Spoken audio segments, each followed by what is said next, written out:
아, 지난번에 이어서 이제 박성춘에 대한 이야기를 계속하고자 합니다. 원래 이 관습이라는 게 어떻게 보면 법 위에 있는 것 같은 느낌이 들기도 합니다. 그러니까 사실상 개화기 이후 신문제도가 어느 정도 완화되었음에도 불구하고 일제 강점기 때까지 지속되었으니까 이 수천 년 동안 내려온 관습은 그 일반 백성들 사이에서도 여전히 백성과 백정은 다르다고 판단을 했었던 거죠. 이 박성춘도 사실은 19세기 거의 후반에 활동을 한 사람인데 그의 아들 때까지도 차별과 편견은 이어졌음을 알 수가 있을 것입니다.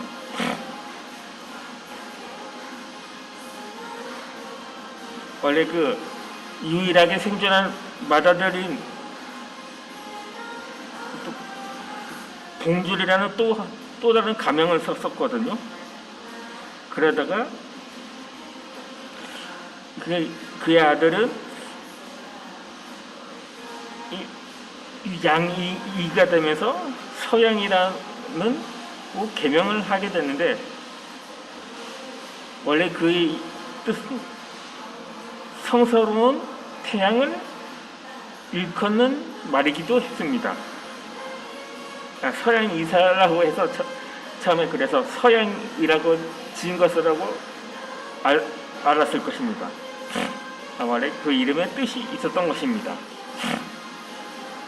어찌되었든 이 박성춘 가족은 가부 개혁이 있던 1894년에 전국에 또 콜레라가 창궐을 하게 됩니다. 그때 이 박성춘도 이 역병에 걸리고 말았는데 그때 당시 그의 아들은 당시에는 봉줄이라고 라는 이름을 썼었는데 자신의 아버지를 살려달라면 교회로 달려가서 간청을 하게 됩니다. 이때 본당골 교회였는데 당시 선교사인 사무엘 무어라는 이 신실한 신앙을 가진 사람이 또 이 사람이 우리식 이름을 사용을 했었거든요. 원래 모삼년이라고 해서요. 그때 그 백정을 신분을 가리지 않고 그냥 그의 청에 그 환자가 있는 곳으로 달려가게 됩니다. 실제로 이 무어 선교사는 숱한 반대에도 불구하고 이 백정들한테까지도 교회당의 문을 열어두었던 원칙주의자였던 것입니다. 백정 또한 다른 모두와 똑같은 사람이며 오히려 백정이야말로 가장 먼저 손을 내밀어야 할 첫 상대임을 선교사는 그 무어 선교사는 엄격하게 믿었던 것입니다. 그렇게 박성춘과 대면을 하게 됩니다. 그때 이 무어 선교사는 고종 황제의 주치의였던 올리브 에비슨 박사랑 같이 박성춘을 찾아갔습니다. 이 무려 황제의 주치의가 짐승보다 못한 대접을 받는 박정의 집을 찾아온 것입니다. 그것도 모자라서 황제를 치료하던 손으로 직접 백장을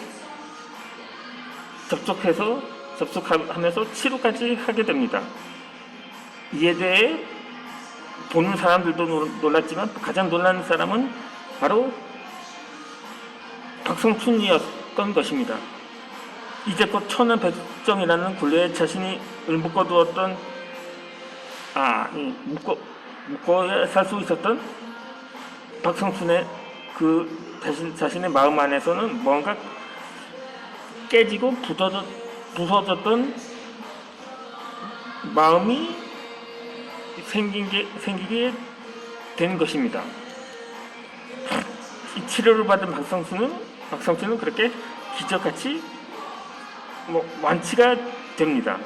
그리고 며칠 뒤에 치유가 되자 처음 그 아들을 데리고 갔을 때 다시 그 교회를 찾게 됩니다. 그동안 거부했던 아들의 예배를 허락했었던 거죠. 그리고 그 부자가 함께 그 교회를 출석하면 예배를 드리게 됩니다. 이듬해 4월에는 gond단법 교회에서 백정이 최초로 세례를 받는 일이 생기기도 합니다. 그렇게 또 그의 맏아들 봉주리는 박서양이라는 새로운 이름을 갖게 된 거죠. 그렇게 이들에게 인생에 봄이 찾아왔다고 볼 수가 있을 것입니다. 그렇게 그의 뇌리 속에는 또 다른 백성들도 해방시키는 운동을 하는 것을 목표로 삼게 됩니다. 박성춘은 이후로도 전도에 열정을 쏟으면서 동료 백성들을 그 교회, 자신이 출석하는 교회로 이끌게 오게 됩니다. 그런데 이때 기존에 출석을 했던 양반 교인들이 들고 일어나서 백정은 아예 출석을 금지시키게 됩니다.